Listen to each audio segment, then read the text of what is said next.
Welcome back to another video from the Debate Room Podcast. This is our NBA Cup Finals episode. Speaking of finals, me and Max have finished our first semester of our last year of college. And the reason we haven't recorded in a while is because the semester was ending, finals were going on, it was super busy. So we didn't have time to talk NFL, time to talk NBA. But the NBA Cup just concluded, so it feels like the perfect time to get back on the horse and to continue uploading videos and obviously making content. So before we get into it, make sure you guys like the video, comment where you feel like your team is at this point in the NBA season. We're about like a quarter of the way through the season at this point. Follow us on our social media platforms up at the top of the screen, and we're gonna get right into it. The Knicks defeated the Spurs in the NBA Cup Finals to win the NBA Cup championship. I think it was 124-113. Yeah, I think so. Knicks completely dominated the fourth quarter. They dominated them on the glass. The Spurs could not score offensively whatsoever. I think the only people that really was scoring was Dylan Harper in that fourth quarter. Wemby couldn't score. Castle couldn't score. Fox couldn't score. No one could score for the Spurs pretty much in that fourth quarter. But definitely a great game, honestly. They won by 11 points, but it was a much closer game than that. Very, very high level basketball for the last 2 or 3 games of the NBA Cup. So I would say this season it was a success. But let's get into how the Knicks won this game, how they took home the NBA Cup championship, and then I have some questions for both teams, general questions about how their season has went so far and what we think going forward. Max, I feel like I don't know. I don't know if you've been on the pod recently. Maybe I'm making it up. I don't know. But recording a long time. That is true. How do you feel this game went and how the Knicks got it done? Basically, as a person who has no stake in this race because you're not really a fan of anybody on either team. Well, scaling back to last game with OKC and San Antonio, again, I know we haven't talked about that much as well. Like San Antonio, and again, both these games, I will, for however much, put an asterisk on them for the Wemby minutes. Obviously, I think if Wemby's playing more than 18 minutes this game, if he's playing more than the OKC game, like that means a lot more to me. In the first half, especially in the OKC game, came off the bench, was playing sparingly. I think he only had 5 points going into halftime. Like, obviously, Wemby impacts his team on a much, much different level. So, again, right, NBA Cup Finals, the NBA wants to hype this up. It's not there yet. If it was more hype, Wemby would be pushing this. Like, there's no need. Like, again, if you win it, great. If you don't, like, it's fine. Wemby only played 18 minutes. Again, that's huge. Just a rough game for the Spurs as a whole. That OKC game, they played into the half-court offense that I was scared of last year in the playoffs that showed OKC's issues, was forcing them to half court and kind of making them slow their game down. I think they were down at 16 at one point in time in the first half, were able to claw their way back. Devin Vassell played really good down that stretch specifically. Wemby had a couple tough shots.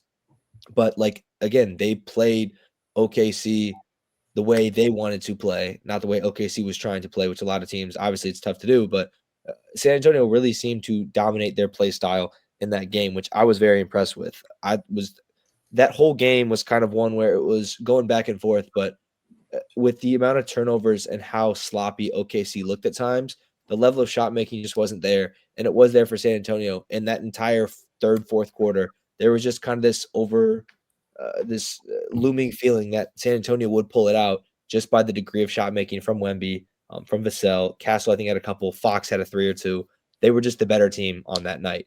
With this game, I think that matchup-wise, New York's a tough matchup with their length against San Antonio, especially without Wemby. I think it's a lot tougher. Obviously, when you got a lineup of Castle, when you bring Harper in, when you have Fox in, having guys like Mikal Bridges, having guys like Josh Hart, having guys like OG Anunoby, they're just longer. They are more physical. They are tougher to guard. It's a bunch of Jalen Williams out there versus Lu Dort's and Casey Wallace's. So, again, I think with this game specifically, like, it's tight the whole time. Wemby not playing does make a huge difference, clearly.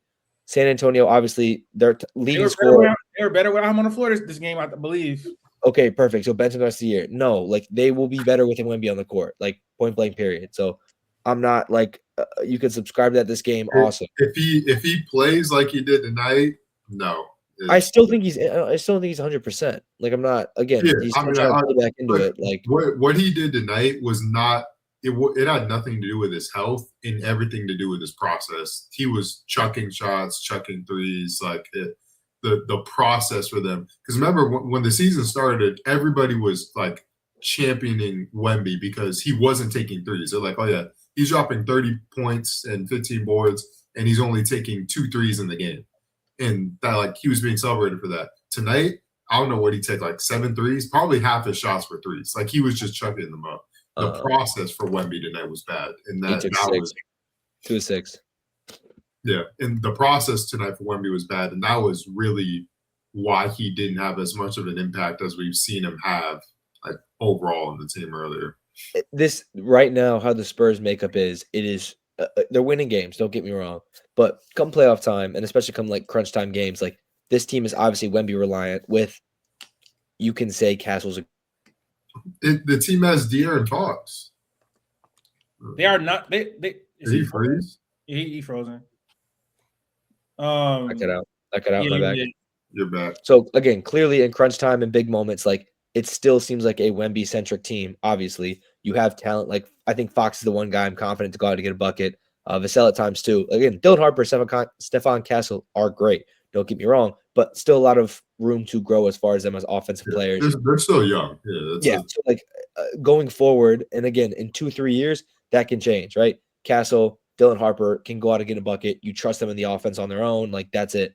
But you are now reliant on Wemby being on the court or Fox being on the court, which is fine, right? No one's expecting them to be. They were to get. I mean, they beat the brakes off the Lakers without Wemby, so they're 9-3, and I'm like I said earlier, they are winning games without Wemby. But again, like this is a small sample size, and if we're gonna sit here and say that the Spurs are better without Wemby, nobody said that. No, not saying I'm saying if he plays like he did tonight, that's a problem.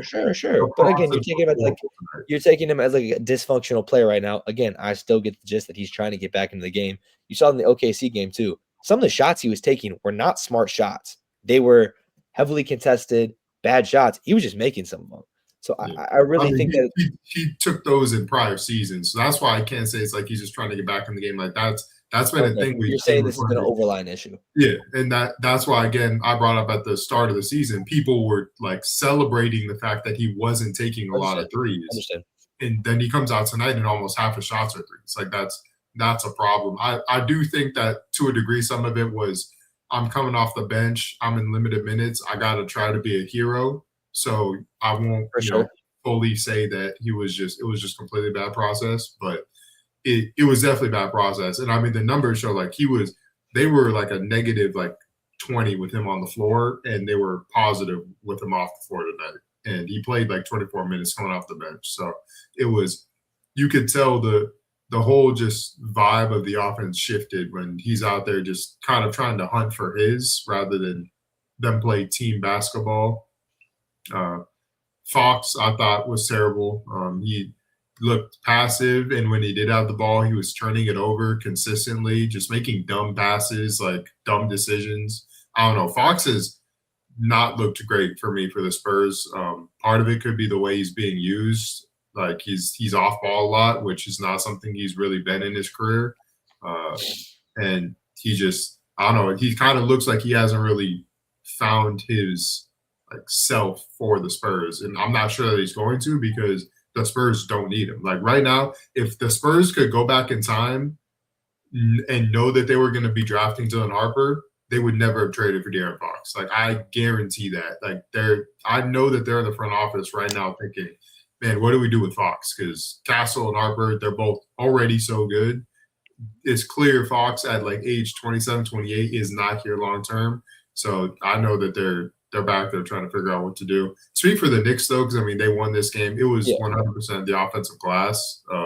They dominated the Spurs on the glass. Part of that, Mitch Johnson deciding to kind of play smaller overall, which he's just gone down that route. And the Knicks, I mean, credit to them, they played the old school Knicks basketball that they played before they traded for Cat, like back when they had Julius Randle. That was the Knicks' identity. It was literally, we're dominating the glass, we're dominating teams on the glass, and that's how we're beating people. That was the Knicks we saw tonight, and it was kind of like a blast from the past for them, because it's like that's how they used to win games, and they really got back to it tonight. So credit to them.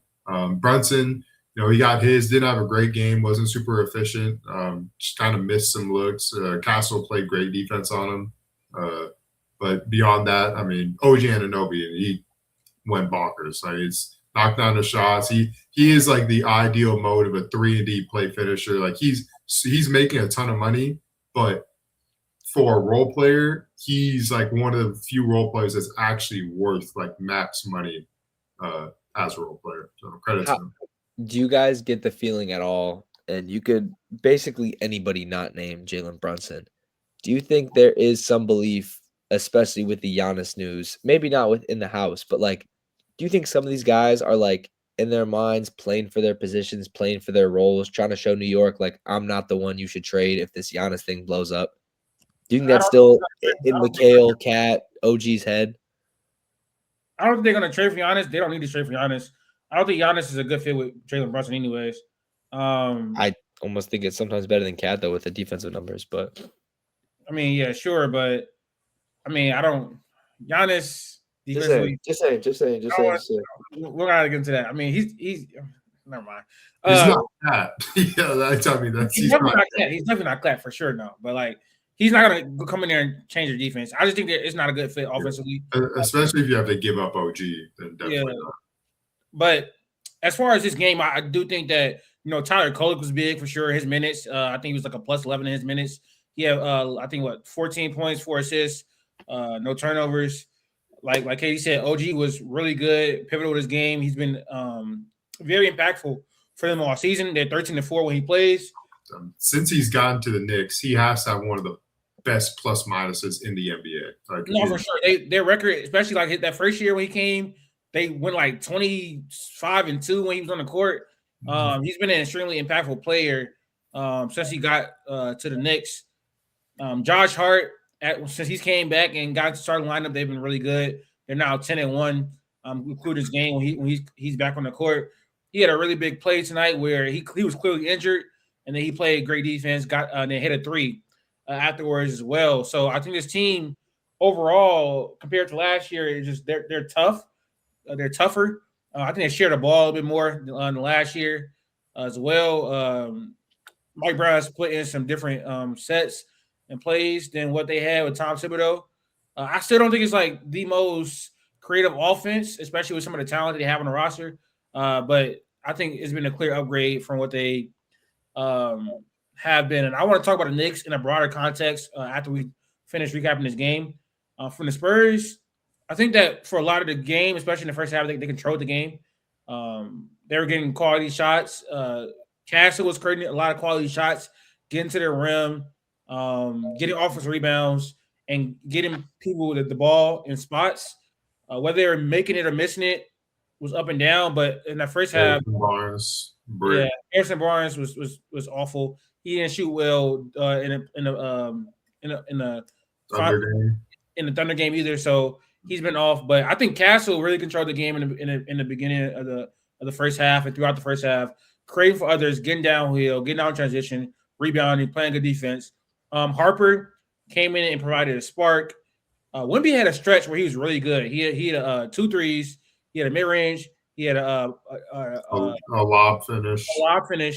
He had that stretch where he was really good. But down the stretch of the game, they just did not get to go offense. Credit to the Knicks for sure, but I think Wemby settled for shots. And I think that's something he still struggles with. His shot selection at times is just very poor, especially for someone his size. And like Katie mentioned, to begin the year, he did cut down on 3-point attempts, was play finishing more, getting to the rim more, operating in the mid-range more. But tonight he kind of reverted back to some of the growing pains he struggled with early in his career. And he's still young, and I think that the Spurs' age definitely showed a bit down the stretch of the game where Vasil took some bad shots. I think Harper took some tough layups. Castle took some tough shots as well down the stretch.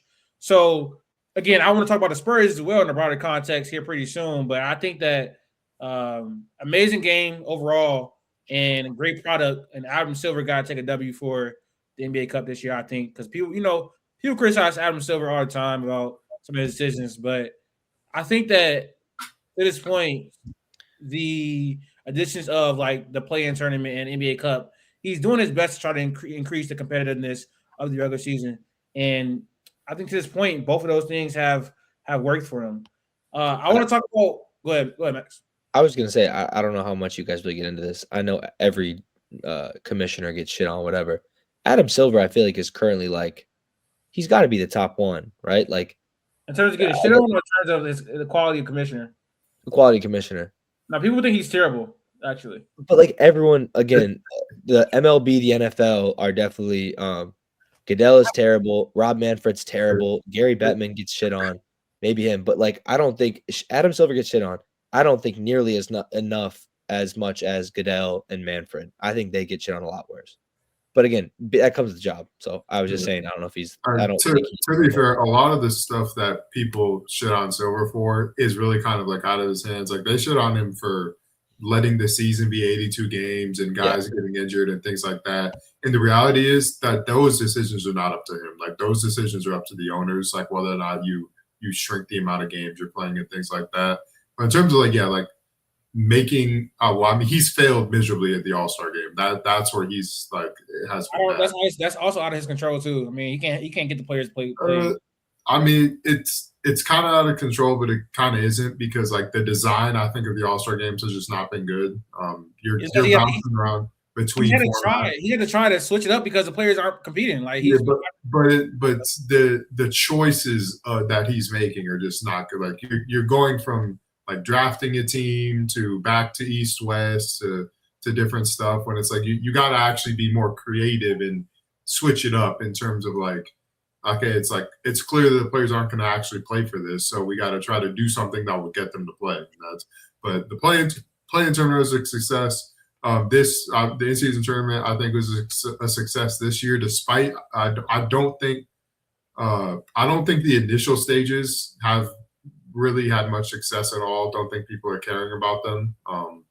The first like games of the tournament, but the later ones, the ones that are like higher leverage, I think have been successful. People have been locked in. One thing I will say, I think for it to truly take the next step, I think like this final game, one, it needs to be part of the regular season, and two, it needs to probably be like a best of three type of thing where you're actually playing games in the home team arenas because the Vegas arena is just not it. Like it's not, the crowd isn't it. It kind of takes a lot of out of the game. Like if they're playing this game in MSG, this game is lit, like completely like through the roof on another level in terms of just the excitement and the feel of it. So it's good that there's room to grow for it, but I mean overall it was a success. They also need to probably just check out of Vegas because them fans just haven't been good for basketball. In terms of anything that's been in Vegas just hasn't been good. Yeah, the players era thing in college basketball, the crowds aren't into it. Like no crowd pops. They got to play at the home arenas. Like that, the atmosphere at MSG would have been great. Like give the higher seed, like whoever has a regular season record, play at their home arena. That probably is the way they should do it. I want to talk about the Knicks and the Spurs in a broader context. So my question for the Knicks are, should they be the favorites in the East? I mean, they won 9 of the last 10. This game doesn't count. 13-4 with OG. This is a team that made it to the conference finals last year and lost to the team that made the finals, obviously. But with the Pacers out of the way, the Celtics don't got Jayson Tatum. The Cavs look like a shell of themselves, which we'll talk about later. Should the Knicks be the clear favorites in the East to go to the finals? Is my question. And I do think we'll all have similar answers, but I'm curious to what we will say. KD6, I'm gonna start with you. Yeah, I mean they were my favorite in the East to begin the season, so I don't think anything has really changed since then. They had a rocky start to the season, but they got a new coach, kind of to be expected a little bit. You got to get through growing pains. The Magic had a similar issue with Desmond Bane and integrating him, and picked it up after a few games. So it's kind of like you just needed to wait and see. And I think, with OG, we know how good he is. We know they got talent on the roster. Jordan Clarkson, another guy we didn't mention, had a great game tonight. I think he was a good pickup. They've got guys they can give minutes to. In terms of coming out the East, like you said, the competition, it's not like really there. We'll see post trade deadline how the East looks. Like if a team like the Pistons makes a move, or if the Cavs find a way to make something shake and get some like strong addition to the roster, the Heat, maybe if the Heat are buyers at the deadline because they've had a pretty good season. Or the Raptors are interested in AD, like they get AD depending what they get up. There's a lot that could happen, but right now I think the Knicks should probably be the clear favorite. I thought that the Mike Brown hiring was a good hire, and it does look like the offense plays more flow based. They're passing the rock around, letting other guys get shots up rather than just Brunson spam ISO. So they've looked good. Yeah, I mean, I had them at 2 coming into the year, I believe. I think I had Cleveland, them, and then Orlando, maybe. But yeah, I think especially Cleveland was my team for sure to make it to the Eastern Conference Final, to make it to the finals. And with the growing pains or the bumps in the road that look like they've gone through, yeah, I definitely think, again, I think Detroit's good. I think come a 7-game playoff series, I'm not going to say it's not close because it was close last year at times, but I do think this Knicks team is better. And I think that it's a couple, like, I think even a Lauri Markkanen type trade wouldn't be enough for me to really bridge that gap. I think that this New York Knicks team, with the star power they have, barring a front court injury, the front court injury would get to me because they don't have depth there. I think this Knicks team has a lot of star power and great defensive pieces to go forward. So, again, with what's happening right now in the Eastern Conference, I'm not super threatened by one team. I think obviously we've seen Jalen Brunson play in these playoff situations. I think he'll be good again this year. You have great versatile wings, guys who can step up in games that he won't. You'll get a game or two of Cat going off a series. The defense is obviously suspect. The front court defense, the paint defense, obviously, if you don't have Mitchell Robinson especially, that'll be scary. But this team has weaknesses, no question. The hack-a-Mitch stuff that teams will bring out, sometimes that'll be to their detriment, obviously, if Mitchell Robinson can't hit a free throw. But with how I look at the Eastern Conference right now, I do think they should be the team to beat out East. Yeah, I'm going to agree. I think that the Knicks are the clear best team in the East. They are the clear favorites to represent the East in the finals at this point. I think this team, they have Jalen Brunson, one of the best offensive players in the league, and then they just have really good length and size around him. You got OG, lengthy, strong defender, Mikal Bridges, lengthy defender that can shoot. OG can shoot. Cat can shoot. They have a balance of star power and length and athleticism on his team. And their bench is also improved from last season with Jordan Clarkson. Tyler Kolek has shown some flashes. Miles McBride is still there. I think he's dealing with an injury, if I'm not mistaken. But they have an upgraded bench. They have an upgraded coach. And they were in the ECF last year, literally. And the team that beat them is not in their way anymore. So I think this team is pretty clearly the favorites in the East. It is. They started the year off pretty slow, but since Josh Hart has came back, since OG Anunoby has came back and he's played this year, they've been one of the best teams in the NBA. And I just think that going into the playoffs, I'm not going to be comfortable picking a team at this point in the season against them in the East, at least. So I do think if I had to say right now today, who represent the East in the finals, I'm going to pick the Knicks. And I think that's a pretty standard take. I mean, I think everybody probably should be saying that right now. They've alleviated some of the offensive struggles they had to begin the year and what they displayed last year in the early season. I think they're getting a little bit more out of the Cat and Jalen Brunson pairing. And it hasn't been all Jalen Brunson ISO ball. They've been sharing the ball, moving the ball. He's playing off ball a little bit more. So, yeah, I think that the Mike Brown coaching hire has looked pretty good. so far. Obviously the Pistons are 13. Well, they're like what 19-5 or something like that. Whatever. They're at the top of the East, but I think they just lack volume shooting, and that's going to come back to hurt them in the playoffs, especially when teams just trap and blitz K in the playoffs, and they don't have a secondary scorer or enough shooting to hurt them. So I think the Pistons are going to they need to make a trade in order to make a run in the playoffs. We'll see what they do. Maybe Zach LaVine, maybe MPJ. They'll have some options at the deadline, so we'll see what they do. But right now, I think it's the Knicks in terms of the top of the East, the class of the East right now. As far as the Spurs, obviously they beat the Thunder, the all-time great team with the all-time great player leading them away. None of that needs to be in quotation marks. So all-time great. Max here, like let's obviously. I mean, like I think a lot of people don't think they're going to be like a super big threat to them this year, but Max, do you think the Spurs are the biggest threat to the Thunder's potential dynasty going forward? 100%. I think this has been a conversation we've had for, I mean, to be honest, ever since I would say this even goes back into last season.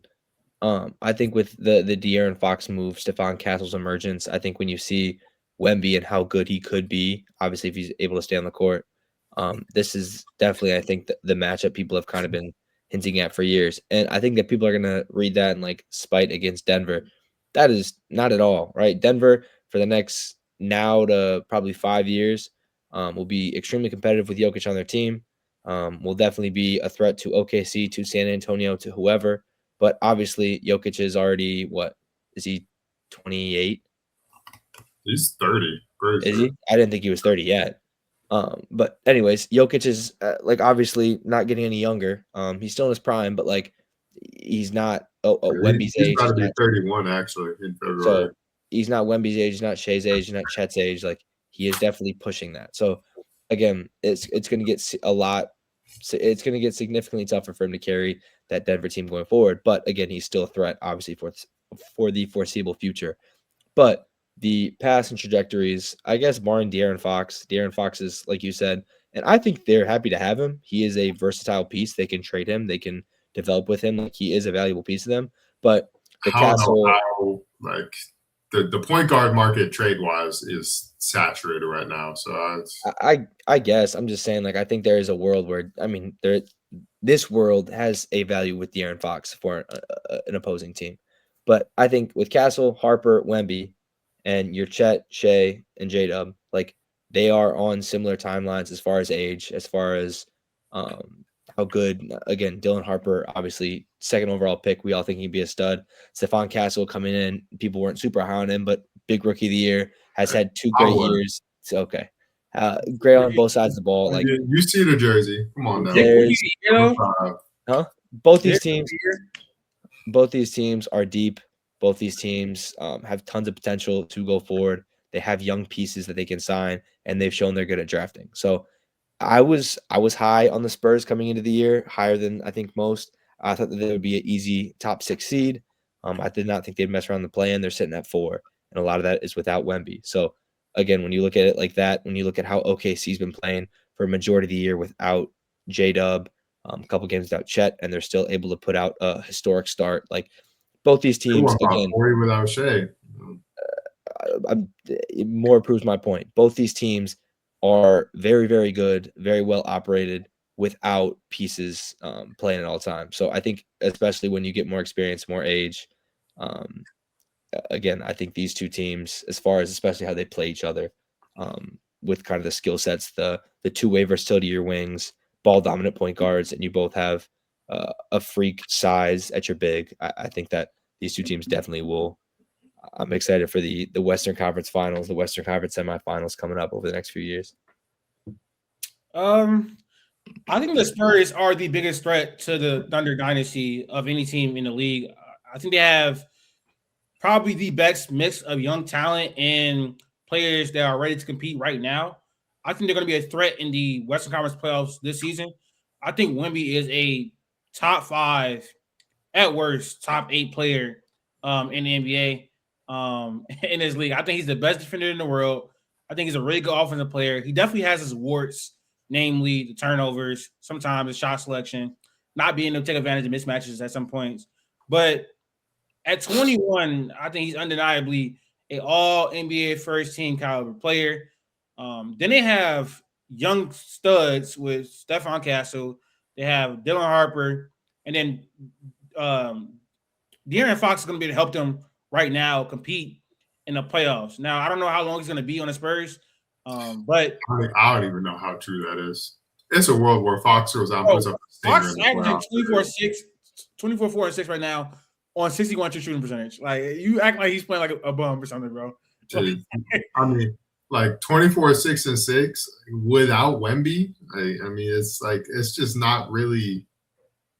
It's not really moving the needle for me. Most of that is without Wemby. Like the Fox I remember was like clutch player of the year. He was averaging like 28, something like that. Like I don't know. Fox this season is just not. He's still finding his way with Spurs. I don't think he's ever going to find it, if I'm being honest. This year they are 9-3 without Wemby, and they also were really good without Fox when he was not playing as well this season. So we really haven't got to see like the true culmination of what a team can be like when Fox and Wemby are both on the court and healthy. I think it'd be a dangerous team.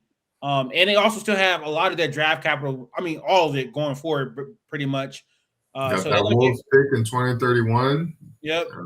They're also not paying a lot of people a lot of money. So they're going to be able to build a contender around Wemby with Castle, Harper, and whoever else. Now, I do think they got a lot of work to do, though. However, still, like, outside of Wemby, Fox, Castle, Harper, I'm not really confident in any of the rest of the roster. Carter Bryant. Who? CB, Carter Bryant. I mean, he's a rookie, so it's like, I mean, you're keeping him around, though. Yeah, for sure. Luke Cornett is a really good backup, so yeah, he's good too. Outside of that, though, like I'm not really like a fan of much of the roster. They don't have enough shooting for sure, like whatsoever. Not a lot of shot creation. I mean, like outside of the people I just mentioned, but that's enough, I think. It's really just a shooting, and the depth on the team is not great, and so they need to improve that to really compete with the OKCs, the Denvers, and the Rockets, like going forward over these next few years.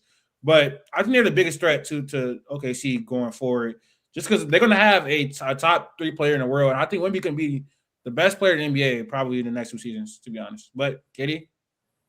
Yeah, I mean, they're definitely the biggest threat. I do agree, though, in terms of the roster. Like, I think it's a deep roster, but it's just not deep with like actual playoff talent, like in terms of just fit and cohesion. You got guys like Devin Vassell and Keldon Johnson. These guys are good for the regular season, but they don't fit with the team for the playoffs. They don't fit with the team, period. But playoffs especially, it's like they're not the archetypes of players that you really want in the playoffs. Guys who don't defend, don't play make. They're just kind of scorers, and they don't even really score that well. Keldon Johnson literally can't shoot. Like, he's not a shooter at all, and Vassell is a inconsistent shooter. So it's like they've got regular season depth, but it falls off in the playoffs. Harrison Barnes, I mean, ideally Harrison Barnes is just a fine like backup forward. It's like, yeah, you sit in the corner, you knock down threes, you give like below average defense, but I mean, it's just the 3-point shooting is inconsistent for whatever reason for him in high leverage games. I don't know why it's been like that since he was on the Warriors. So it's like it's been like that since he was on UNC. Actually, he shot 30.3% in the tournament. So he's at it. He's just never is literally a playoff dropper. Like, I mean, that's just the only way you can really characterize it. So it's just kind of is what it is with him. So I mean, yeah, that's you named like 4 guys.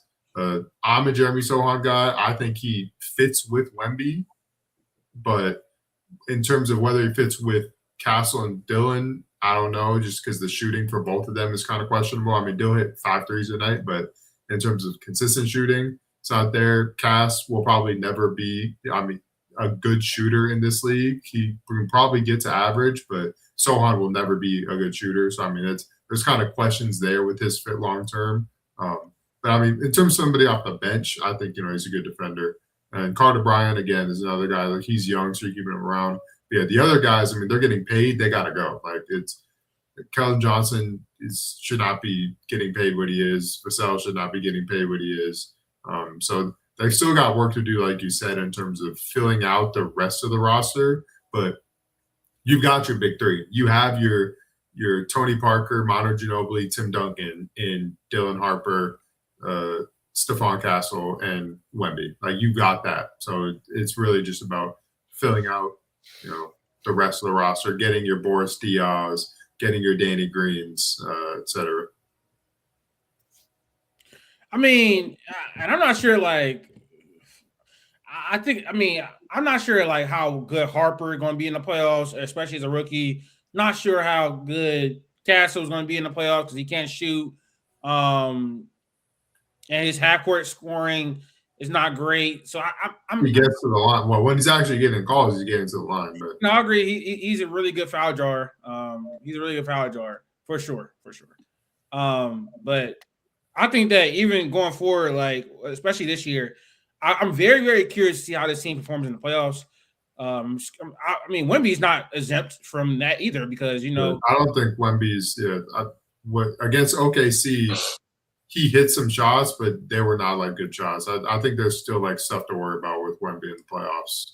Yeah, it's his stem frame and all that type of stuff. So, but we're gonna get those answers here pretty soon. They're gonna make the playoffs, so we're gonna see how playoff teams scheme against them, especially if they face a good defense. Like if they face Houston first round, that's gonna be a very, very good litmus test for them. There's been I'm seeing some stuff about peak Embiid versus peak AD on the timeline, but peak Embiid, current Embiid, any Embiid has never passed the test of the playoffs.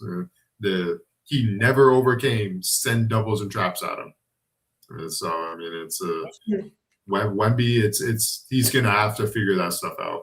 But he's much younger than Embiid was when Embiid reached that level of stardom. So much more time.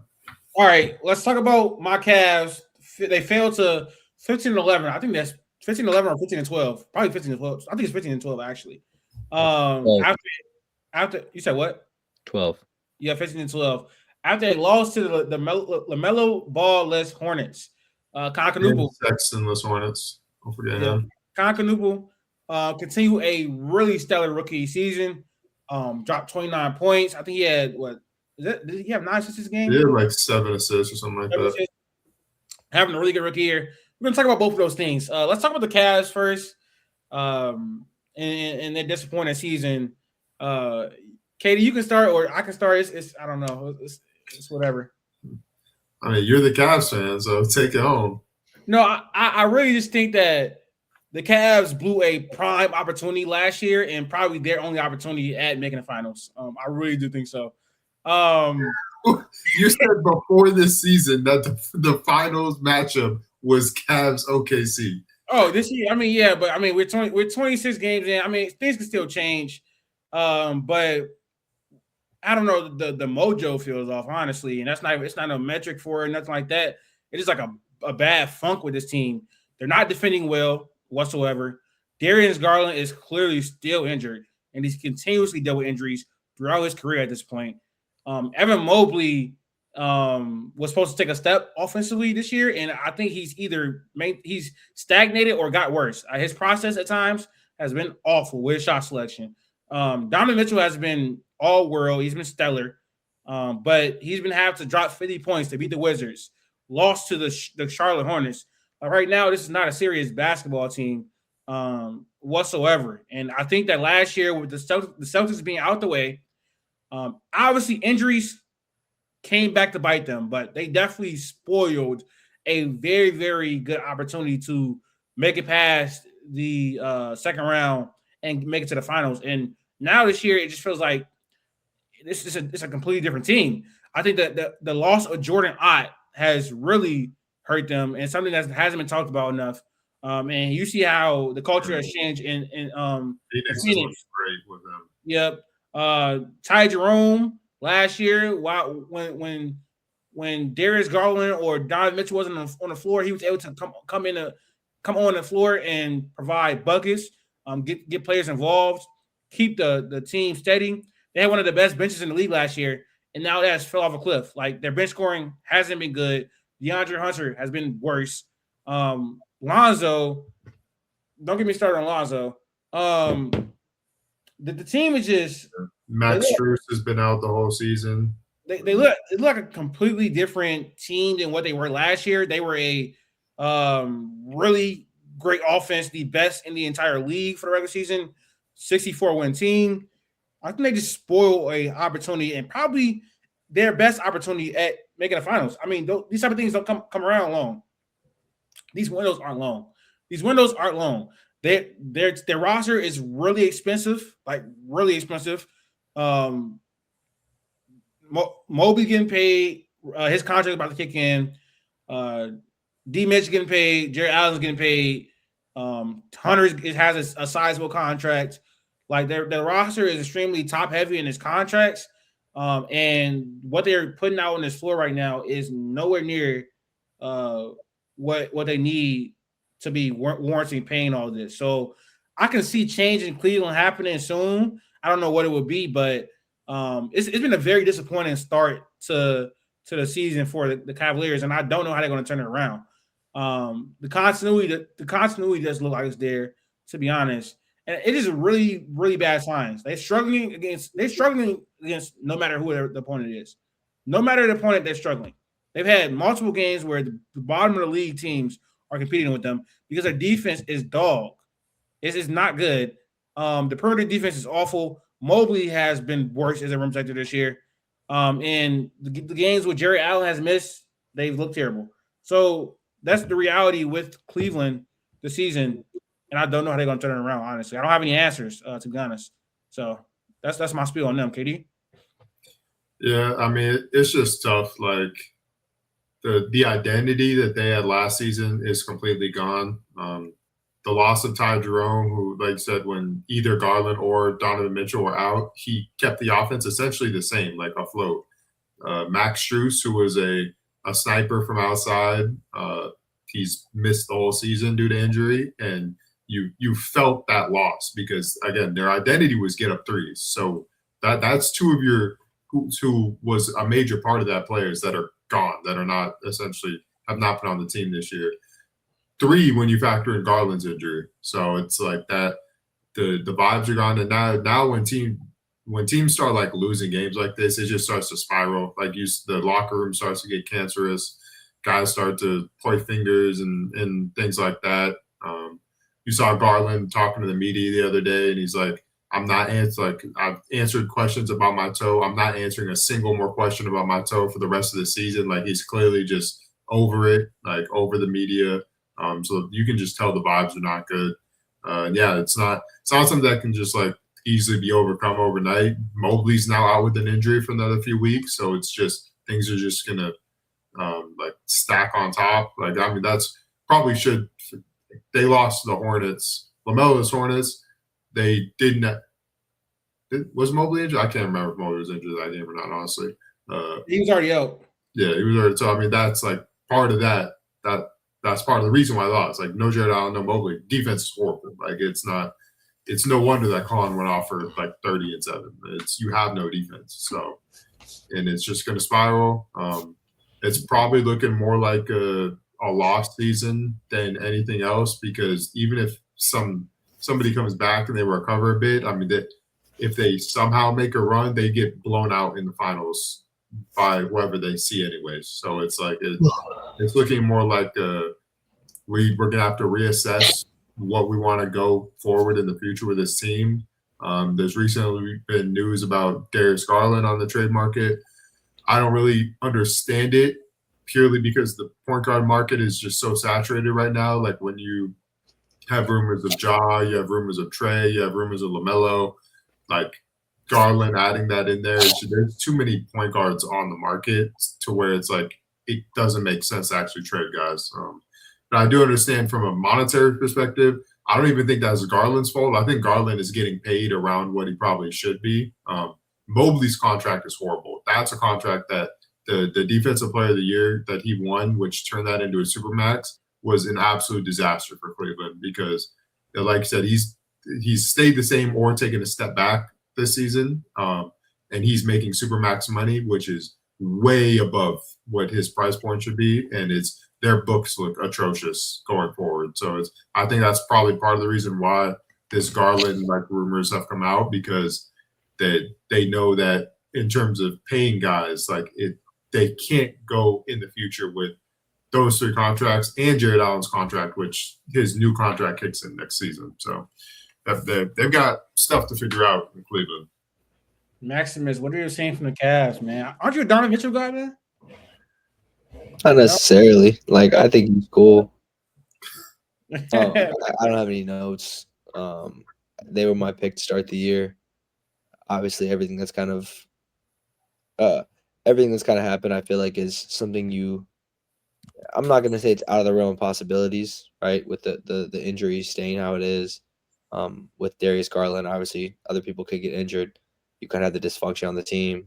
They kind of had a little bit of lack of scoring off the bench last year. You're trying to address that in the trade deadline.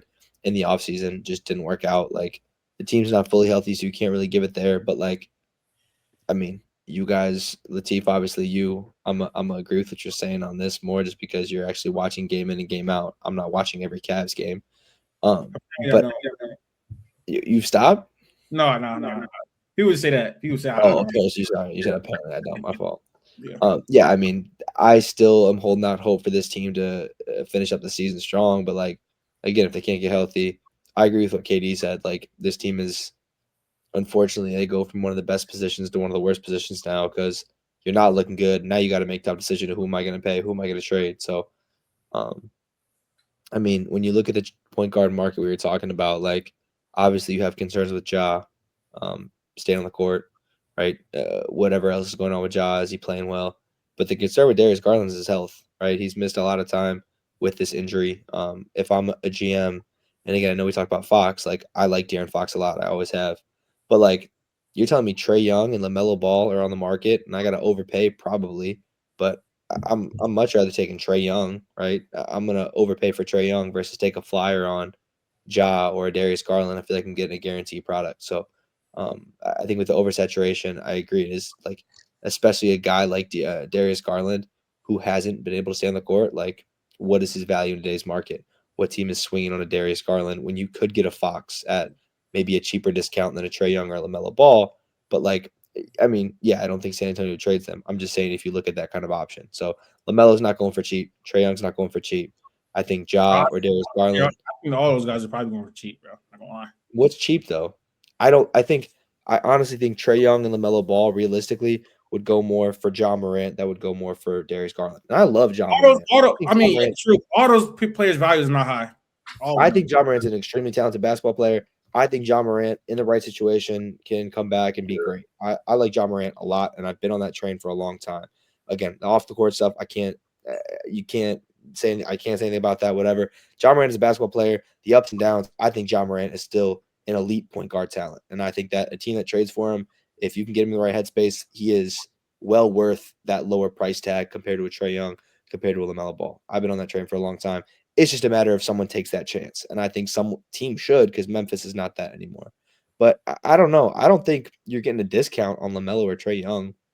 Yeah, you're not getting. Well, yeah. So you're getting. They all have different issues, and they all have different context. Trae Young, you're getting a discount because he has to get paid. That's the biggest thing. He has to get paid, and he's going to want a max contract. You have to want to give Trae Young that max contract to even want to trade for him. So off that alone, it's going to be a discount. Garland, you're going to get a discount just because he's definitely the worst point guard of those 4. If we're excluding Fox, he's better than I don't know about that. He's better than Fox because he's younger, long term. You're saying he's more valuable than Fox. Yeah, more valuable than Fox. Talent for talent, Fox is better, but he's younger, so he has more value. But he can't stay on the floor, especially come playoff time, and he's has not been good come playoff time, partially due to his injuries. But the Cavs are in a sticky situation with their books that they're gonna have to make that type of decision. So that's gonna get leveraged against them in terms of a trade. LaMelo is probably the one that's gonna cost the most, just because the Hornets are not good. So it's the Hornets, and the Hornets don't really have money on their books, and LaMelo's contract isn't like anything crazy. So it's not like when you're approaching Charlotte and saying like we want LaMelo, like the Hornets don't have to say, yeah, we're dying to get off of him. That's not a thing. But obviously his injury history is a major concern. So, but Trae Young is the only one of those that's truly like on the floor consistently. Ja also has injury issues and has off the court issues that have kind of tightened up, but he has like ego issues and things like that. It's just other stuff that all factors in. Ja is probably in terms of the lowest value, I think I agree with you, Max. I think you can get him for the best value price for the talent of player he is compared to the other guys. I think especially teams, I mean, and this isn't turning into like, actually, you can go straight into the LaMelo conversation if you just want to translate right into this.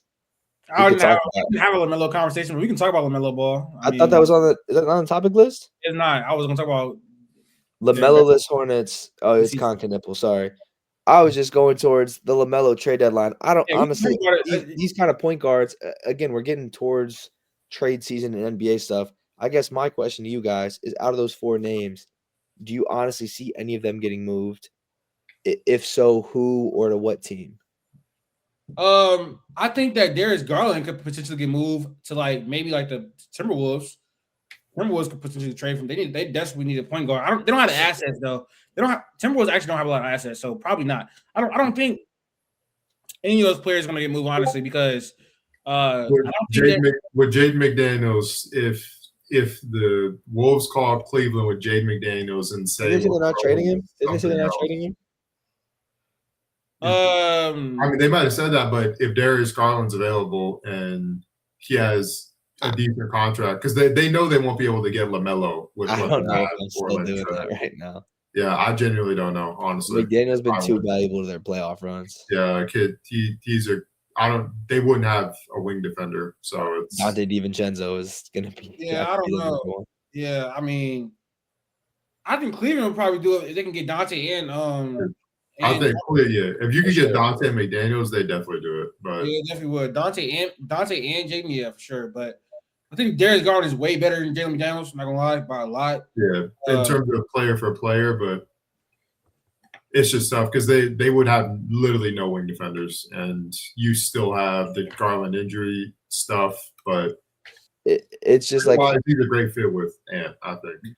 But it's just like how, and again, it's an upgrade. But how much of an upgrade is Garland over Rob, Conley, whoever else, versus zero wing defenders? Though that's what I'm saying. You now have 0 wing defenders. It's a huge upgrade. Now you have no. That's the problem. You don't have a wing defender. I mean, they can lean into Clark. You know, that's what I'm saying. Like it is an upgrade, but it's not worth having 0 defense on the wing to pick up a Luka, a Shea, whatever. He's not stopping none of them anyways. I think that their defense is really Rudy, bro. To be honest, it falls off a cliff when Rudy's not on the court. Their defense is Rudy. It's Rudy. It is. I mean, it's definitely Rudy, but it's also like if Jaden is still like you have a guy that you can comfortably deploy on the other team's best player. Yeah, there's some guys that just fry him. I mean, Luka, Shea, they just fry him. It is what it is. But that's 2 players in the NBA. There's probably not a single other player in the NBA that he can't guard. So I mean, that's just kind of like a single other like main number 1 guy that he can't guard. So you go from that to having none. It's tough, especially when it's like they like him. They like Jaden McDaniels. Like he is like a Minnesota guy. So that's why it's like that's what makes it tougher. Even if on paper, yeah, Darius Garland is definitely a much better player, and he definitely fits like with Minnesota. I mean, maybe Minnesota does do it, and they just say like, we aren't contending this year, but we have our point guard of the future with Ant, and you try to build around there. I could see that, honestly. That's tough cope because I think Cleveland gets a lot better off that. Yeah, Cleveland 100% are now competing defensively, rolling out a lineup of McDaniels, Mobley, and Jared Allen. Yeah, it's pretty nasty. Yeah, start Dante. Yeah. So Kon Knueppel has been having undoubtedly historic rookie year, especially for a guard. Is going to crush the NBA 3-point record. We think he's been really efficient. He's been really good without LaMelo Ball as well. I can bring up his averages without LaMelo, but that's neither here nor there. We're gonna do it. Would you rather? Actually, we're gonna skip that. Would you rather? Like basically on other guards rookie season. So, I'm gonna need a refresher on some of these rookie season stats. Actually, you don't even know who I'm gonna select. what I'm saying, if it's people in the past, I'm gonna need a refresher. I mean, take your time. I forget. All right, we're gonna do it. Would you rather? Kon Knueppel. We're gonna do a Would you rather Kon Knueppel edition, rookie guard edition. First name up is Stephon Castle. Kon. Better rookie season? Yes. Definitely Kon. Okay. All right. I'm just making sure we all are sane here. Next name up is going to be Ja Morant. Kon. They just play so different because Ja's obviously more ball dominant. But yeah, I mean, I think Kon being a plug and play player. What's he shooting this year? He's averaging 19. What's his shooting stats? His splits? He's like 62 shooting percentage. He's just yeah. Obviously they are playing different kinds of basketball with Ja being more dominant. But yeah, I'll roll with Kon. He's been a top 50 player in the NBA this year, man. I think probably. All right. Next player up is Cade Cunningham. Rookie Kon. Cade was so inefficient his rookie year. It was bad. But that's what I'm saying. They're playing different. Like, you got LaMelo to be that.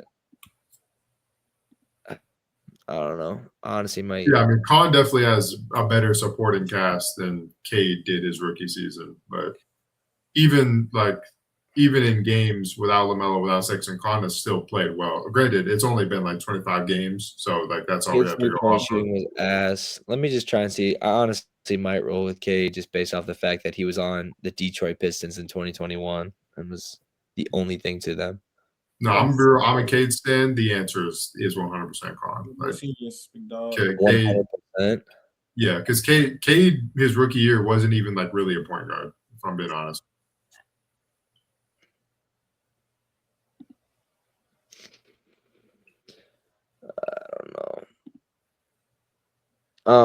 For the sake of just getting the video going, yeah, I'll go with Kon for the sake of getting the video going. Next player up is LaMelo Ball. I'm going with LaMelo here. Yeah, you're more of a LaMelo guy, I feel like, than. The reasoning for that is he took them to the plan. With Gordon Hayward missed like the entire second half of the season. That roster as a whole was just pretty mid. And LaMelo came in and was essentially their best player and took them to the plan. So that I place that higher in terms of what Kon is doing. Kon's putting up good numbers. They're still losing games. It's not he only started 30 games that year. I mean, honestly, huh? You said what? LaMelo only started 30 games that year. I mean, it's starting off the bench, and it's like. Honestly, I'll keep going with Kon then. Yeah, I mean, I haven't said my answer to nobody, but I'm going with Kon. Probably for everybody. Last player is going to be Trae Young, who did not win rookie year in 2018, but he was pretty good to end the year at least. Didn't he average 20 or something? I'm probably going to go with Trae here. I mean, Trae lost to Luka, so it's like it's Luka, but I think I'm going to have Trae here. I'll take Trae over him in this one as well. Kind of the best in the world, man. Max, do you remember I was really high on Kon coming into the draft? Yeah, 100%. You can take another victory lap. Top 3. You also laughed at me for saying the Raptors would make the playoffs. You laughed at me for saying I think the Spurs would be a shoo-in for the playoffs, but we're not going to do victory laps. You came up here and you put Trey Johnson and Ace Bailey over him for rookie of the year. Hey man, that's true. That's true, man. But that don't change the fact that I was high on him. That did not age well at all. I don't care. I really don't care about rookie of the year, bro. I'm not gonna lie. He was top 4. He was top 4 on my big board. I drafted him in the dynasty fantasy. They tried to call me. They said they tried to call me after one game of VJ, saying and all the group chat talking about some y'all didn't draft VJ, bro. He's been terrible since then, bro. Like, what are you talking about? But that's neither here nor there. A team that's been terrible all year. Clippers, 6-20. They don't have their pick in this class. They sent Chris Paul home, which we didn't talk about when it happened. I'm mad we didn't, but we can talk about it now. The team has been dysfunctional all season. 6-20, and Kawhi has played, James Harden has played, Zubac has played. It's not like they've been really like dealing with significant injuries. They've just been losing to teams. Like Pat Spencer, like put BTA last night, like eight threes, chirping at players. This team is not good, and they also don't have their picks. I think they have one of the bleakest futures of any team in the NBA right now. And they may be having like some type of fine or loss of picks whenever that Pablo Torre situation gets figured out. But Max, as a team that's going to benefit from the Clippers being terrible all year, where do the Clippers go from here? Like, let's talk immediate future. Should they be sellers at the deadline, or what should they do? Because I'm sorry, they can't really tank. You know what I'm saying? They can't pull up Sixers like last year. They can't tank. So I'm trying to look up their team payroll right now too. Currently you're paying Kawhi $50 for the next 2 years, like being this upcoming year and the following, and then you got Harden on for next year as well. So you're paying them a combined total of about $90 million. Again, in a perfect world, I think you'd love to sell them and get whatever assets you could for them. Kawhi Leonard can't stay on the court, and James Harden is 36. He's 36, and that contract goes until he's going to be almost 38 years old. So I don't think the market for getting anything for them is good at all. Honestly, this is such a weird position where, they can't even do anything almost but dig themselves deeper in a hole and hope that it works. But that's not even the right decision. So, yeah, they could go out and they could trade for a Ja. They could be the team that gives up a little too much and takes a chance on Ja because they have nothing else left in this team. But even then, I don't think that helps them. Another ball-dominant guy, when James Harden's been playing semi-well for them over the past 2 seasons, he's been playing good. He's been an all-star. He made All-NBA maybe. He's been playing really, really well. You don't want another ball-dominant guy in there. And Kawhi Leonard, again, he just can't play for the last 5 years you had him. So, to be honest, I have nothing for this team. I don't think there is really anything or any clear direction for them. You want to blink and hope that 5 years can pass by super fast. I think the best way to go about it would be get what you can for Zubac. Get what you can for a Chris Dunn from a contender. He's on a good contract if he can play defense. He obviously can't shoot, but if he can be a good playoff defender for another team, that's obviously super valuable. He's not a playoff player, bro. He's not a playoff player. I'm just the offense kills it. The offense kills it. I'm saying he is a black hole. He's a black hole. Zubac is the most valuable piece. You got to sell off any piece you can, though.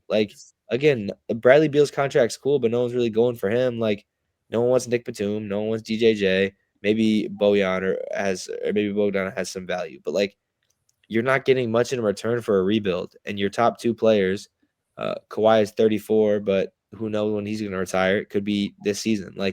There's no value on that team to start a rebuild. It's kind of over. I'm happy though. I'll take AJ DeBancer, or Cam Boozer, or Cooper, or whatever. Keep AJ off of OKC. We do not want to go there. Championships, Max? Or what's up? Championships? Are you trying to win championships? Am I trying to win championships? Right. Yeah, I want Cam Boozer. If I can get Cam Boozer, I take Cam Boozer. Fit-wise, Cam Boozer. I agree. Fit-wise, Cam Boozer would be. Cam Boozer. Now, KD, where do the Clippers go? Darren Peterson would be fun, but Cam Boozer fits our team. I think I would think he'd be the best pick. No, y'all need some. AJ don't provide value. We need some big depth. But KD, where do the Clippers go from here? Like, what if let's say you were the Clippers GM? How do you try to fix this situation right now? I mean, sending Chris Paul home did not fix anything. So, what would you do to fix it? That Chris Paul stuff was crazy. I mean, the reality is, if you're a Clippers GM, you don't care that your pick is going to OKC. You don't care that you might be making OKC a dynasty for the next 4 or 5 years because you aren't going to be competitive in the next 4 or 5 years. You probably won't be competitive in the next 7, 8 years. You have to start the long, arduous process of rebuilding from scratch. Like, you don't have any young talent. You have to rebuild from scratch, from the ground up. And that's like pretty much the road. So in terms of like what do we do to just make the pick not be as good for OKC? That should not factor into the GM's like decision making whatsoever. Because again, that's irrelevant to you. It does not matter if OKC is a dynasty for the next 5 years because you are not competing with them. You won't be. So all that matters is you set yourself up for the future in the best way possible, and that means trade everybody. It means literally full rebuild, full reset.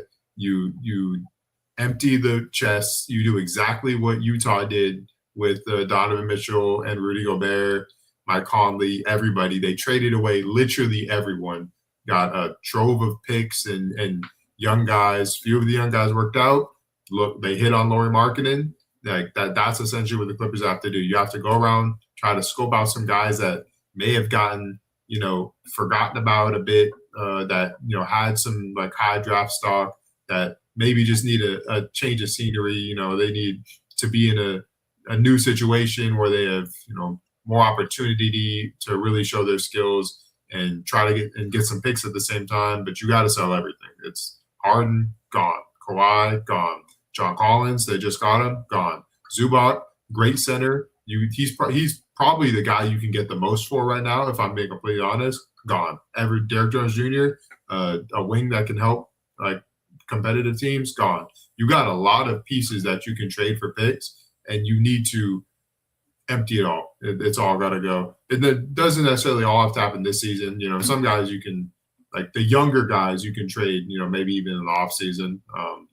If the right package isn't there. But the older guys that you're not getting any more value from them, if you can get anything from Brook Lopez, you ship them off. If you can get anything from like an older guy like Chris Dunn even, or like Nick Batum, like I don't know that you'll get much, but maybe a team throws you a second or two for him, gone. But yeah, Harden has to go. You're not going to get more value for him than you will now, but some of the younger guys, maybe Zubac, you hold on to the offseason and trade him then. Yeah. What's Harden going for, though? Is Harden going to Miami? Like, who is giving up money for a pick for Harden? Like, that's what I'm trying to come to terms with. Who else can use Harden for sure? Like, people could use him, but no one's paying for that contract. That's what I'm saying. Who has the salary cap? That much? Harden's not going to pay that much. He's going to pay like 35. I want to 42 next year. 42 next year. Damn. He's getting 42. But he's getting $42 million next year. Is it a 1 year? Sorry, 39 next year, 42 the following. My fault. I'm not gonna lie. He's kind of worth that money. Yeah, he is. I'm just saying, who has that kind of asset for a 37-year-old James Harden getting $40 million? Like, who would make the trade? That's what I'm trying to figure out, and that's what I don't know. Rockets, maybe. I don't think the Rockets have Fred VanVleet has a no trade clause, so that would be the pick to make it work. But that's not going to work. I can see the Pistons doing it. I'm being completely honest. He's not going to be expensive. It's a talent injection. His fit with Cade is very questionable, but I mean he's played with Russ, he's played with CP3, so it's not like Cade hasn't. That's what I'm saying. Like I think Cade probably needs to play with another ball handler to evolve himself as a player. So I could see doing it. Toronto, I could see maybe doing it. Is Portland a crazy call? Is who? Portland?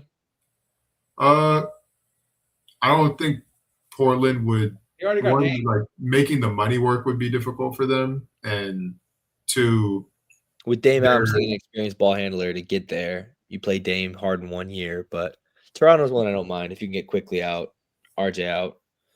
Yeah, they got the contracts easily to make it work. Yeah, And I like like if I'm Toronto and I can trade RJ Barrett for James Harden, I'd do it in a heartbeat. Like you're probably gonna have to add something else in there, maybe a pick. I'd still do it in a heartbeat. Like you're instantly much better. Toronto low-key a really good shout, low-key. I agree. I think he pretty well. I mean, I think they can coexist because I think Curry can play our ball. I think you can keep IQ. I think the Clippers have arguably the worst future in the entire NBA. They have completely botched the Paul George, Kawhi Leonard era. Now just the Kawhi Leonard era. I haven't hated their process in terms of like. I really like their offseason. I really like their offseason. It just has it's went completely to shit. Like I like the moves they made this offseason. I thought they can be a threat in the West, but it has been awful. And they don't have their picks. They're old. They're the oldest team in the league, I think. They're not athletic. They're very slow. They can't defend, and they don't have any young talent. And the biggest thing, the biggest detriment to the Clippers throughout this whole thing is not only did they give all their picks, the picks that they have made in the first round have been awful. Drafting, I can't name a single one. Drafting late. Let me look at the Clippers first round picks. Well, they got your boy Cam Christie, bro. Hold on. History. Drafting late. Like, if you're gonna put yourself in a situation that they put themselves in where they're drafting late every single year and they don't have extra assets, you have to actually be a good scouting team and have diamonds in the roughs like the Memphis Grizzlies does. Like Memphis Grizzlies draft a quality player basically every year, late in the draft. They've drafted this year. They drafted Yannick Conan Niederhauser. He's a rookie. Wasn't high on him at all coming into. Never even heard of him. I don't personally do not think that's gonna be a good pick. Cam Christie hasn't provided anything. Kobe Brown, awful. Jordan Miller, awful. Musa Diabate is actually a good backup center or backup big on the Hornets on a different team. Quentin Grimes they drafted, I guess, and traded him to New York. No, I don't think they ever actually had that pick. Okay.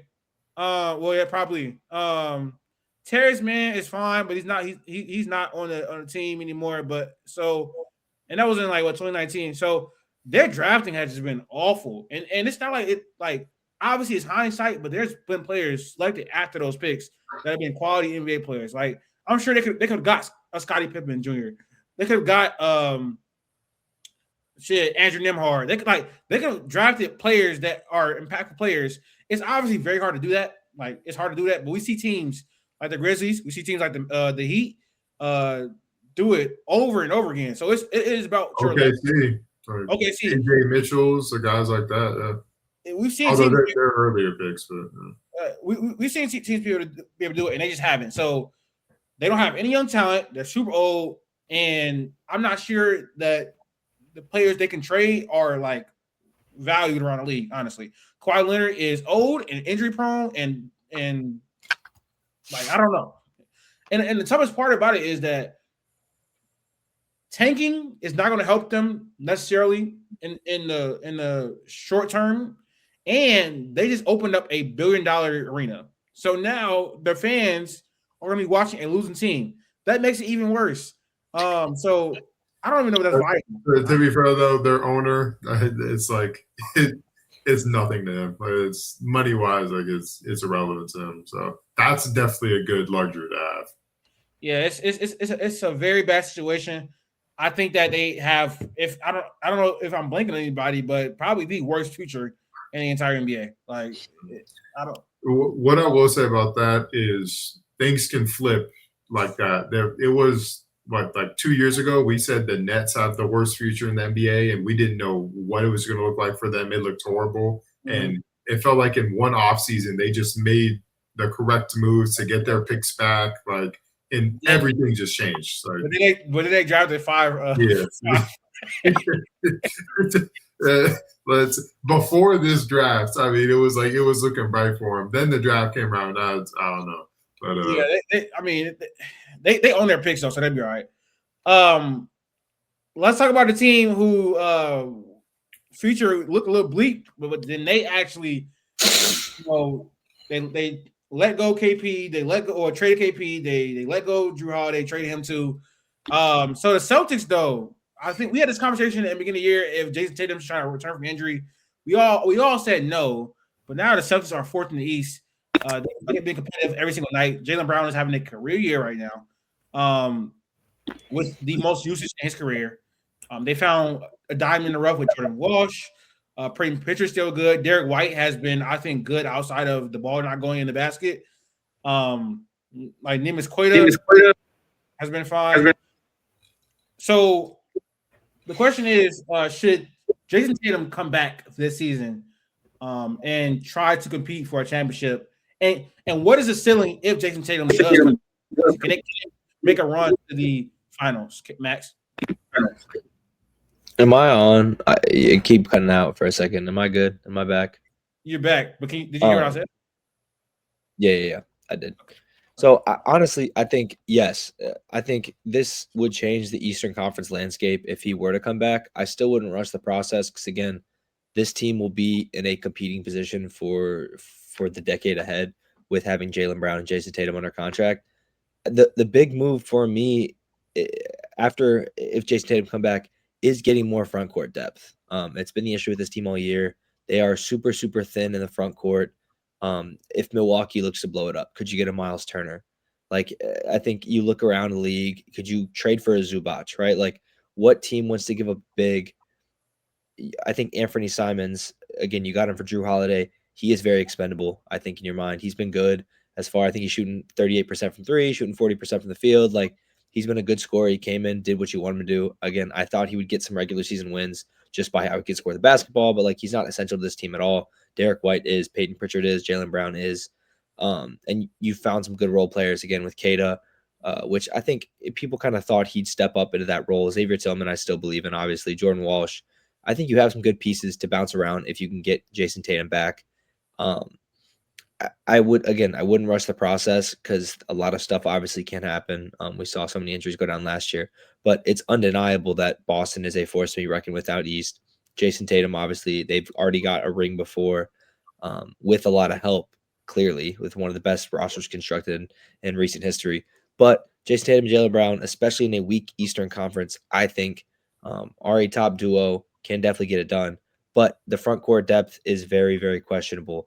And I think that should also affect Tatum's timetable. If you don't think you have a sustainable roster for the playoffs, I especially wouldn't want to push it with Jayson Tatum coming off an injury, especially one like an ACL. Like, you don't want to kind of have him 50-50 going into a round against New York, where it's going to be tough physical coverage the entire series. Do you want to risk further injury, re-aggravating, whatever, to try and push that out? I don't know. I'm not saying you take your losses. It's pretty tough to do, especially if you make it far in the playoffs. But, like, Boston will be there next year, and they'll be the year following and the year following and the year following. So if they have that chance, they could definitely take it. But there are definitely moves to be made on this team to kind of more insulate Jayson Tatum. Katie, what you think? Should Jayson Tatum come back this season? And what's the Celtics season if he does return this year? So if like they obviously are consulting with Tatum's doctors and their doctors, and they think, you have to know that Tatum has like a good chance of coming back this season, like, and he can and be healthy, then what you do is you make trades at this trade deadline, because the East is still pretty, I mean, it's not wide open because you have the Knicks, but besides the Knicks, it's wide open. So you have assets, you have flexibility. You make trades at this deadline. The caveat is the Boston's like they're in the repeater tax, so they're trying to duck the repeater tax. So you're gonna have to stay under that still. But you can still make a move like around Anthony Simon's contract and do something there. Sam Hauser's contract, do something there. You can make a move for like front court depth to really beef up the team essentially. for a playoff run with Tatum back. If you're not going to make trades at the deadline, then I would not bring him back. It's not a point. It doesn't matter if Tatum's back. This current roster is not talented enough to do anything in the playoffs. So it would just kind of be pointless. Just let him get a full season of help and just let Jaylen Brown do his thing and Pritchard or whatnot, keep hooping. But if there's a legit possibility he comes back and is healthy, make trades at the deadline to beef up, like Max was saying, the front court depth. And then I think you make the right move, you can compete with the Knicks in the East. They need to make moves at the deadline. This team right now, I think, is clearly worse than the Knicks. Even when Jayson Tatum comes back, I mean, this team lost to the Knicks in the playoffs pretty handily when Jayson Tatum was on the court. Front court depth is not great. The entire depth of the team is not great. Jordan Walsh has been definitely a surprise for them, a pleasant surprise for them. And obviously, Pritchard has been good. Jaylen Brown is having a career year. But when Jayson Tatum comes back, he's going to have to readjust, and his role is going to change a little bit. He's going to be more off the ball, like usual. But the roster isn't talented enough as presently constructed to actually make the finals and compete for a championship. Even if they somehow beat the Knicks, OKC would blast them. Denver will blast them. Whoever makes out of the West, most likely, unless it was like the Rockets or something like that, will probably just really beat them pretty badly. Zubac has been getting floated around. That'll definitely be a needle mover. However, though, I don't even know that's enough, to be honest. They need a few moves to really get back in the driver's seat. And I just don't think Brad Stevens is going to do that this year, honestly. I think he probably wait to the offseason to rebuild his team. That's something he would do. I think they're going to just see how far they can go this year with the current iteration of the team and then retool more so next year. It's better to do things in the offseason anyways, because that's when you get the best deals, have the most clarity, where your draft stock is, what players are getting paid, all that type of stuff. It's better to do something in the offseason. So I think Brad Stevens is going to wait. But they've been tremendous. And I definitely underrated them. I had them at the 12 seed, partly because I feel like that Brad Stevens was going to want to tank. But I should have known that was never going to happen with how competitive Joe Mazzulla is, how competitive Jaylen Brown is, how competitive Derek White is. Everybody on the team has a super competitive feel to them, and it was no way they were going to take the season away. And I should recognize that. I still don't think the roster is super talented, but the East is really weak, so they've been able to compete. I was going to say, they're 15-11. They don't have some crazy good record. They're not that great. There are a few games above 500. You can lose 4 straight and then you're a 500 team. 5 straight and you're below 500. So they're not a great team. I definitely underestimated their front court. I didn't think it was going to be that. I thought it was going to be one of the worst in the NBA, but those guys have played great basketball. Neemias Queta has played great basketball. The backups like Luka Garza and guys like that, Xavier Tillman, KD6 guy. So, the front court has played great, and Jaylen Brown has played, out of his mind as well. So there's that. But they're still not some 15-11 is not some force to be reckoned with, especially given how bad the East is. So no, for sure. I think Hugo Gonzalez is giving them good minutes too, especially for a rookie. So they will be a threat just because of the East, but I will probably have the Knicks over them. I would love to say I will have the Cavs over them, but I can't really even say that. The Magic, I think, if they turn it around this year, I think probably beat them in the playoffs too. Honestly, possibly. LD Embiid, maybe Philly. Maybe it's Philly this year. Give it up, bro. All right, give it up. I gave up on that. I'll take him over Boston, but shit. Healthy Boston or injured Boston? Even if Tatum comes back, I would take this current Boston team. I would take Philly. All right. Let's talk about a team that is actually below 500. They're not teaming around that space. They're 13-14. The Warriors, and Steph, his twilight years, the last few years of his career have completely fumbled this iteration of the team. And now, Kuminga's getting DNPs. Al Horford has been way worse than what they thought they were going to get. The team lacks athleticism. They lack size. They lack young talent. Brandon Podziemski is not playing well. how do the Warriors get back to competing in the last few seasons of Steph's career if they can? Because honestly, I can see him retiring probably like next year, year after that maybe. He's done with his sneaker deal. He's just doing stuff now. I don't know what he got going on. He's pretty good at golf, so I mean I don't know. I think he's at the tail end of his career.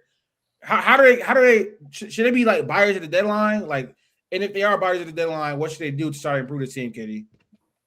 Yeah, I mean, you got to be buyers. Like, there is no, when you have Steph at the end of his career, there is no, you're never a seller or anything you're never anything but a buyer. Like, they owe it to him for what he's done for that organization.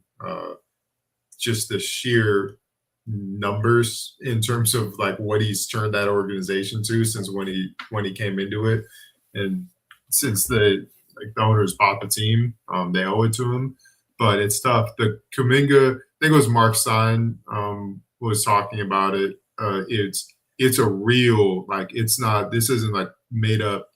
The way Kuminga has played this season and him getting DMPs is disastrous for the Warriors because they gave him the contract. They gave him that 1-and-1 contract specifically to trade him. It was 100%, we're trading you. This is a contract to trade you when you're eligible, kind of like come January. And he's been horrible and has not really been playable. And he definitely caused his value to dip to the point where I'm not sure what they're going to get. And it's probably going to be more so you're just kind of using his salary to attach picks to. And when you think in the grand scheme of things, that's disastrous. As we were just talking about, the Clippers have like missed on draft picks. The Warriors are right there with them in terms of missing on picks. Pods, was actually a good pick relative to what I got him. Quentin Post actually has been good, but before the big three, like Moses Moody, as good as he's been as a role player, a miss given the guys that went after him. I'm pretty sure Sengun went after him. Trey Murphy went after him. Kuminga, miss. The same dudes like Sengun, Franz. Franz, I'm pretty sure went after him. Trey Murphy again. Wiseman, absolute miss. So they missed hard on those picks, and given how high of draft picks they were, it's just bad. Jimmy has not looked like the same Jimmy that he did when they went on their run last season. But caveat is for Jimmy, you expect more in the playoffs. That's always been Jimmy. So you can't really take the regular season Jimmy to be what Jimmy is, because we know playoff Jimmy is different. But I mean, you need to make the playoffs. Like, that's not a guarantee when your roster is old and they're sitting right now below 500. You need talent. You need athleticism to actually make the playoffs. You got to be able to withstand these Steph injuries, these Draymond injuries, these Jimmy injuries, and right now they can't. So I don't know necessarily what the move is. We'll see what they are able to do with the Kuminga contract and what assets they have. I know they're going to be buyers and they're going to try to find the best move.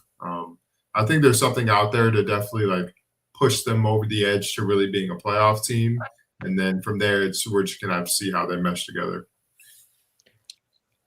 Next, Warriors, how do they improve in the situation to help Steph get his fifth ring potentially, I guess?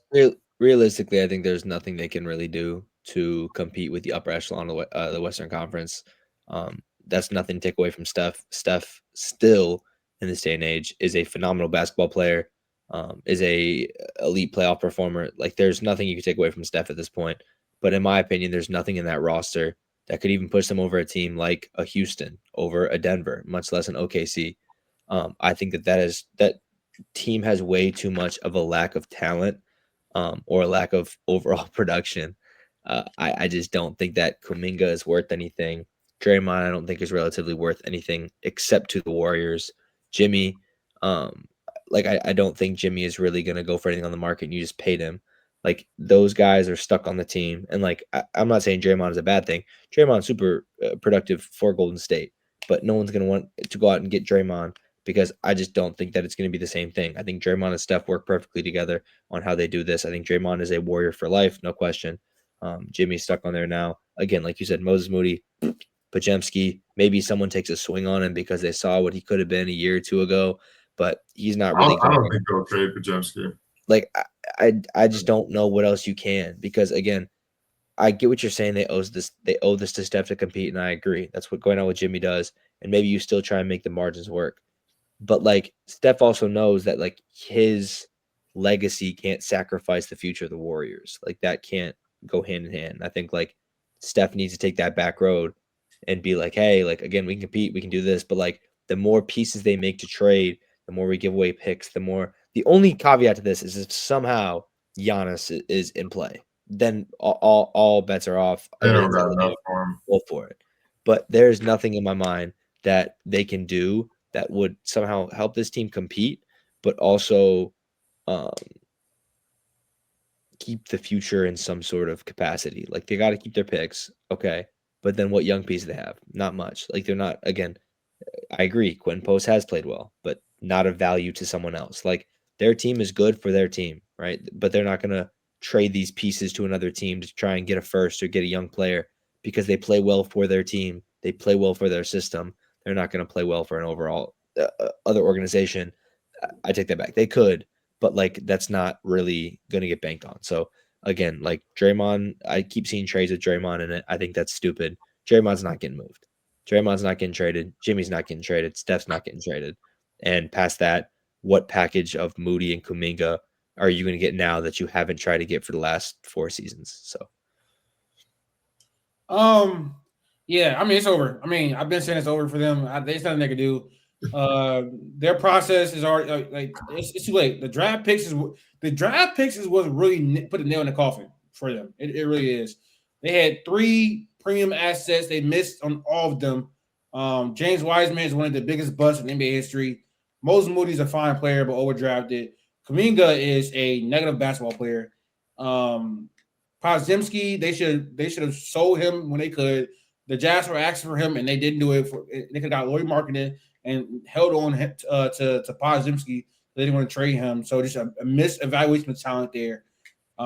This team is old. They don't have any size. They don't have any athleticism. Wasn't a fan of the Jimmy move in terms of paying him, and that's when it probably aged pretty badly.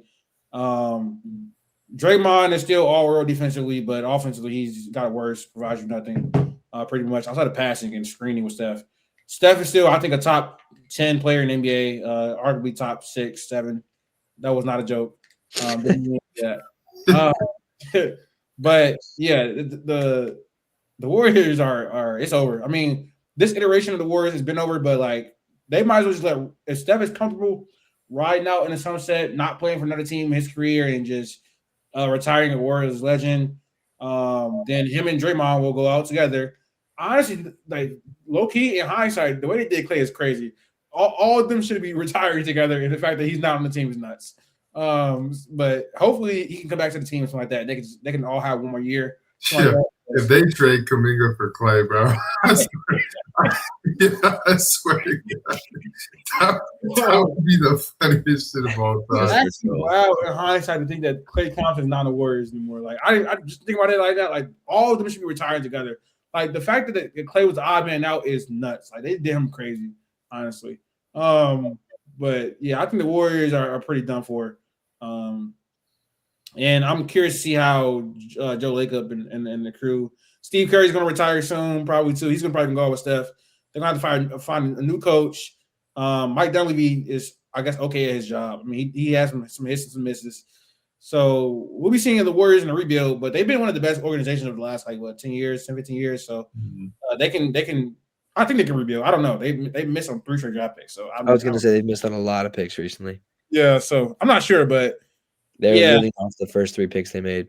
All we got to do is really appreciate what Steph is giving to us now, and then what we will see over the next 2 seasons because his career is coming to an end. The Warriors, as a competitive team, is coming to an end here pretty soon. So, and the episode is coming to an end. That's going to do it for us. Actually, on this NBA Cup recap episode. Now that finals and semester is over, we got like 6 weeks of being more free. So we're going to be more like consistent and hopefully set a better schedule next semester. But NFL videos coming out soon, NBA draft stuff, NFL draft pretty soon. So continue to support us, continue to watch the videos, and that's going to do it. We're out.